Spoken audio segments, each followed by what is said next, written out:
ముగించేస్తాను. పాపము చేసినటువంటి యూదా జీవితంలో నుంచి తర్వాత కొనసాగినటువంటి 2 ఆత్మ సంబంధమైన విషయాలు చెప్పి నేను ముగించేస్తాను. 25 నుంచి మనం చూసుకున్నట్లయితే, యూదా తన కోడలైన తామారుతో పాపం చేసిన తరువాత యూదా పలికిన మాట మనం జ్ఞాపకం చేసుకుందాండి. దయచేసి 24 నుంచి చదువుతారా? 3 నెలలైన తరువాత నీ కోడలకు తామారు జారత్వము చేసెను, అంతేకాక ఆమె జారత్వము వలన గర్భవతి అయినదని యూదాకు తెలుపబడెను. అప్పుడు యూదా ఆమెను బయటకు తీసుకొని రండి, ఆమెను కాల్చివేయవలనని చెప్పాను. ఆమెను బయటకు తీసుకొని వచ్చినప్పుడు ఆమె తన మామ యొద్దకు ఆ వస్తువులను పంపి, ఇవి ఎవరివో ఆ మనుష్యుని వలన నేను గర్భవతినైతిని. చాలు.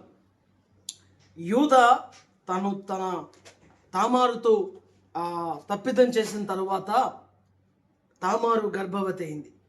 అలా గర్భవతి అయిందని ఎరిగిన యూదా తను పిలిపించాడంటాడు. ఆమె ఇంటిలోని తీసుకురండి, తీసుకొచ్చి ఏం చేయాలంట? ఆమెను కాల్ చేసేసేయండి. She did a mistake, she did a sin, she must die అని చెప్పేసి ఒక స్టేట్మెంట్ చేసేసాడు మనోడు. అసలు మనోడు మొదట ఏం చేశాడు? తాను వ్యభిచారం చేశాడు, పాపం చేశాడు. ఫస్ట్ మొదటిది దేవుడు నియమించిన ప్రణాళికలో భాగాన్ని అడ్డుపడ్డాడు ఒకటి. రెండవది తాను ఏ కార్యము చేయకూడదో ఆ కార్యాన్ని చేశాడు. రెండవది ఈ 2 పాపాలు ఇంకా మొదటి మళ్ళగా మాట్లాడుకుంటే, తండ్రిని ఇంటిని సహోదరుని విడిచిపెట్టి గనుడుగా పిలువబడుతున్న వ్యక్తుల దగ్గరికి వెళ్ళాడు. సరే, దాన్ని పాపము కాదు అన్నట్లు కొద్దిసేపు పక్కన పెట్టామనుకోండి, కనీసం ఈ 2 తప్పుదాలు చేశాడు కదా, క్లియర్గా కనబడేవి. ఈ 2 తప్పిదాలు చేసిన వాడు ఇప్పుడు తన కోడల విషయానికి వచ్చేసరికి ఏమంటాడు? బయటికి తీసుకురండి, కాల్ చేయండి అంటా ఉన్నాడు. అంటే పక్కవాడి మీద రాయి వేయటం చాలా తేలిక. మన ఆత్మీయ జీవితంలో నేర్చుకోవాల్సిన ఆత్మీయ పాఠం ఇది. నీ జీవితంలో లోపము, నీ జీవితంలో అవిధేయతలో ఉన్న తరువాత అవి దిద్దుబాటు చేసుకొని ప్రభు దగ్గర సరి చేసుకుని ఎదిగే అనుభవంలోనికి రావాలి తప్ప అవతల వాళ్ళ మీద రాయి వేయడానికి ప్రయత్నించవద్దు. She did a sin in another way. ఒక రకంగా చెప్పాలంటే దాని గురించి కూడా నేను చెప్తాను. She did a mistake in another way. కానీ ఇప్పుడు యూదా చేసినటువంటి ఆ తప్పిదాన్ని బట్టి, యూదా తన కోడలు తప్పిదం చేసిందనేసి ఆమెను కాల్చివేయమని అంత సీరియస్ డెసిషన్ తీసుకుంటా ఉన్నాడు. మరి నీవు చేసిన తప్పిదాలు, నీ జీవితంలో ఉన్న బలహీనతలు, నీ జీవితంలో ఉన్న అవిధేయతలు, వాటి విషయంలో కూడా కాల్చివేయండి నన్ను అని చెప్పగలమా మనం? Can we say burn it మనం చెప్పగలమా? అంటే నో. పక్కవన్నీ కాల్చేయడం ఈజీ, పక్కవన్నీ తగలబెట్టడం ఈజీ. మా ఫ్రెండ్ అంటాడు, ఎవరినన్నా బాగా కోపం ఉంటే అని చంపకూడదు అంటాడు. ఎరా అన్నావు అనుకో, ఆడి మీద ₹10 కిరోసిన్ పోసి తగలెట్టాలరా అంటాడు. ఏదంటే ఫుల్గా కాల్ చేస్తే వాడు చచ్చిపోతాడు. కానీ ₹10 పెట్రోల్లో కిరోసిన్ పోస్తే ఏమవుతుంది? కాల్దా? ఖాళీ వాడి జీవితాంతం యాత్ర పడుతుంది. అలా చంపాలంటాడు నా ఫ్రెండ్ ఒకటి, ఆ పీజీ క్లాస్మేట్ ఒకటి. అంటే మనిషి ఆలోచనలో చూడండి, ఒక్కొక్కసారి ఎంత క్రూరత్వానికి వెళ్తూ ఉంటాం మనం మన శత్రువుని హింసించాలనుకున్నప్పుడు. అంటే వీఆర్ రెడీ టు బర్న్. ఈ మాట నేను మరలా ఉపయోగిస్తూ ఉన్నాను. కాల్చివేయండి అనే మాట కనబడతా ఉంది. నేను ఒక మాట అంటాను, పక్కవాడిని కాల్చివేయడం సంగతి పక్కన పెడదాం. ప్రభు పాదాల దగ్గర మోకరించి, దేవా నా జీవితంలో ఈ అవిధేయత ఏలుబడి చేస్తూ ఉంది నాయన, ఈ బలహీనత ఏలుబడి చేస్తూ ఉంది స్వామి, ఈ పాపాన్ని నేను చేయలేకుండా ఉండలేకపోతా ఉన్నాను, మాటికి దాన్ని చేయకూడదు అనుకుంటే నా పాపాన్ని చేస్తాను ప్రభువా, ఈ పాపాన్ని నాలో నుంచి కాల్చివే స్వామి, ఈ బలహీనత నాలో నుంచి కాల్చివే స్వామి, ఈ అవిధేయత నాలో నుండి కాల్చివే స్వామి అని ప్రభు దగ్గర ప్రభు పాదాలు పట్టుకొని ప్రభువుని కాల్చివేయమని అడగం. మనం కాల్చివేయమని మన అడగం ప్రియులారా. నేను 2వ దినవృత్తాంతాలు గ్రంథము 7వ అధ్యాయము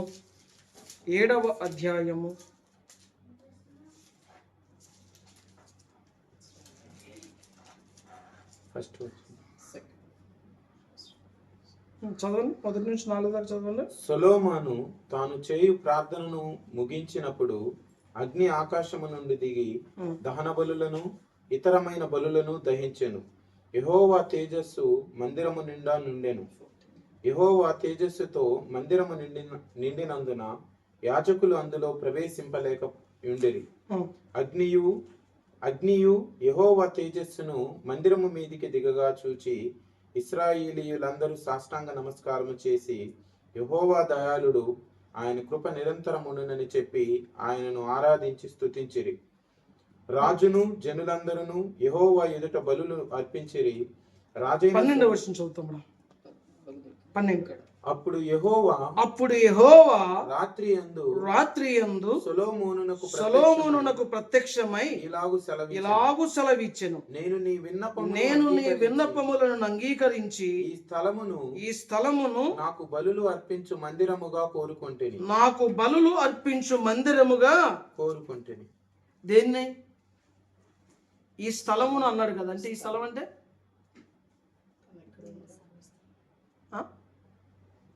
ఈ స్థలం అంటే ఎక్కడైతే సొలొమోను మందిరాన్ని కట్టాడో. ఇంకొంచెం కిందకి వెళితే చదువుతావా? వాన కురియకుండా నేను ఆకాశమును మూసివేసినప్పుడే గాని దేశమును నాశనము చేయుటకు మిడతలకు సెలవిచ్చినప్పుడే కాని నా జనుల మీదికి తెగులు రప్పించినప్పుడే కాని నా పేరు పెట్టబడిన నా జనులు తమ్ము తాము తగ్గించుకొని ప్రార్థన చేసి నన్ను వెదికి తమ చెడు మార్గములను విడిచిన ఎడల ఆకాశము నుండి నేను వారి ప్రార్థనను విని వారి పాపమును క్షమించి వారి దేశమును స్వస్థపరచుదును. ఈ స్థలమందు చేయబడు ప్రార్థనల మీద నా కనుదృష్టి నిలుచును. నా చెవులు దానిని ఆలకించును.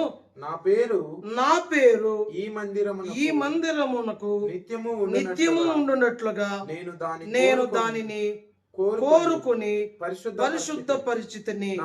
నా దృష్టియు నా మనసును నిత్యము దాని మీద ఉండును అంటా ఉన్నాడు. ఇప్పుడు ఈ స్థలము అని చెప్పుకుంటూ వచ్చినటువంటి దాని గురించే ఇన్ని విషయాలు చెప్పాడు. ఇప్పుడు 12వ వచనం గురించి నేను ఒక మాట చెప్తాను మీకు. 12వ వచనంలో ఏమన్నాడు?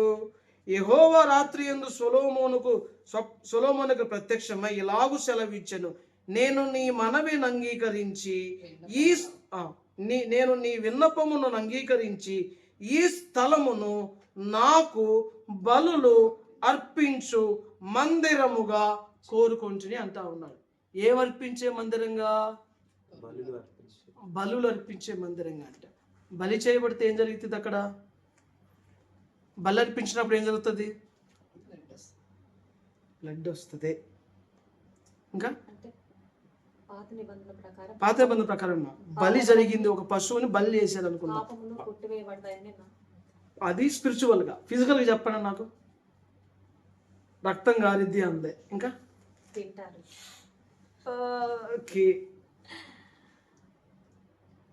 పశువుని వధించారు, బలి చేశారు అనుకుందాం. బలి చేసినప్పుడు ఏమైంది? రక్తం అంతా పోతే ఏమవుతుంది? రెండోది ఏమవుతుంది? చనిపోయింది. మూడోది ఏం జరుగుతుంది? నువ్వు చెప్పింది జరగడానికి మునిపి ఏం జరగాల? ఇందాక ఫస్ట్ ఒకటి చెప్పినావు కదా, దానికంటే ముందేం జరగాల? బలి చేసిన పశువుని చనిపోయింది, రక్తం కారిపోయింది, చనిపోయింది. తర్వాత దాన్ని ఏం చేయాలా? కట్ చేయాలి. రైటే, కట్ చేయాలి. ఇంకా ఏం అసలు పాత నిబంధన గ్రంథాన్ని బలి పశువు అన్నప్పుడు ఏం గుర్తుకొస్తాయండి మీకు? వధించబడ్డదే. ఏం జరుగుతుంది తర్వాత? వధించిన తర్వాత ఏం చేస్తారు? బలి ఫిజికల్ గా కాలుస్తున్నారు అక్కడ. బలి జరిగినప్పుడు ఏం జరుగుతుంది? దాన్ని వధించిన తర్వాత రక్తం తీస్తా ఉన్నారు.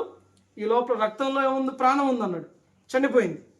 సో బలి చేయటం ద్వారా రక్తం కారుతుంది అనే దాని బదులు మరణపు అనుభవం ఒకటి వచ్చింది. రెండో అనుభవం ఏమొస్తుంది? కాల్చబడే అనుభవం వస్తుంది. మరణించింది ఏం చేయబడుతుంది? కాల్చబడుతుంది. ఈ రెండు జరిగే స్థలం ఏంటి? ఈ స్థలమందు అన్నాడు. అంటే మందిరము అన్నాడు. ఇప్పుడు మందిరం ఎవరు? నూతన నిబంధన ప్రకారం సరే, పాత నిబంధనలో వధించబడటానికి పాపపు ఇవన్నీ ఆత్మీయంగా ఉన్నాయి. ఇప్పుడు నూతన నిబంధన ప్రకారం మందిరం ఎవరు? మందిరం ఎవరు? నూతన నిబంధన ప్రకారం మనం, మన హృదయం మనం. ఓకే, ఇప్పుడు ఏం కావాలా? ప్రభు ఏం కోరుకుంటా ఉన్నాడంటే, ఈ మందిరమందు బలులు అర్పించున్నట్లు ఈ మందిరముగా నేను దీన్ని కోరుకుంటున్నాను అంటా ఉన్నాడు. అంటే ఆయన మనలను బలి అర్పించు మందిరముగా కోరుకుంటా ఉన్నాడు అంటా ఉన్నాడు. అంటే మొదట ఏం జరగాల? ఈ స్థలములో బలి అన్న కార్యక్రమం జరగాల. నేను ఈ మాటని జ్ఞాపకం చేస్తా ఉన్నాను. యూదా అన్నాడు, తన కోడలైన తామారును తెచ్చి కాల్చండి అన్నాడు. బలి చేయబడ్డ పశువు కాల్చబడి అది ప్రభువు దృష్టికి యోగ్యంగా వెళ్తుంది. మనమందరం ఏం చేయబడాలంటే దేవుని ఆలయంగా ఉంటా ఉన్నాం కదా. దేవుని ఆలయమైన మనలో పాపపు సంబంధించిన ప్రతి దానిని కాల్చివేసుకోవాలా. అలా కాల్చివేయబడతా ఉన్న స్థలముగా ఉన్న మందిరాన్ని దేవుడు కోరుకుంటాడు, వ్యక్తిని దేవుడు కోరుకుంటాడు. ఆ మాటలు అర్థం చేసుకుని ప్రియులారా, దేవుని ఆలయంగా పిలువబడతా ఉన్న మనము, బలి అర్పించడానికి దేవుడు కోరుకున్న స్థలమైనటువంటి మనము, బలి పశువులైనటువంటి మనము, మనలో ఏం కావాలంటే కాల్చబడే అనుభవము. కాల్చబడడానికి ముందు మరణపు అనుభవం కావాలా, పాపపు మరణపు అనుభవం కావాలా. మనలో ప్రభు సన్నిధిలో మనం మొరపెట్టుకోవాలా. మొరపెట్టుకున్న తర్వాత బలిపీఠము, ప్రార్థన అనే బలిపీఠం దగ్గరికి తీసుకువచ్చి, ప్రభువా దాన్ని నేను చంపి వేసుకోవడానికి ఇష్టపడతా ఉన్నాను, దాన్ని వధించడానికి ఇష్టపడతా ఉన్నాను ప్రభువా, దాన్ని కాల్చివేయి నాయన అని ప్రభు దగ్గర మొరపెట్టుకునే వ్యక్తులుగా మనం మార్చబడాలి. యోధానేమో ఎవరినో కాల్చివేయాలని తను పిలుపునిస్తా ఉన్నాడు.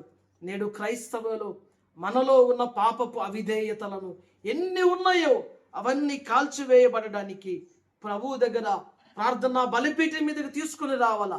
ఏ వ్యక్తి అలా బలిపీఠం మీదకి తీసుకుని రావడానికి ఇష్టపడతాడో ఆ వ్యక్తి జీవితాన్ని మందిరంగా చేసుకోవడానికి దేవుడు ఇష్టపడతాడు. అటువంటి మందిరాన్ని దేవుడు అతని జీవితంలో చూడడానికి ఇష్టపడతా ఉన్నాడు.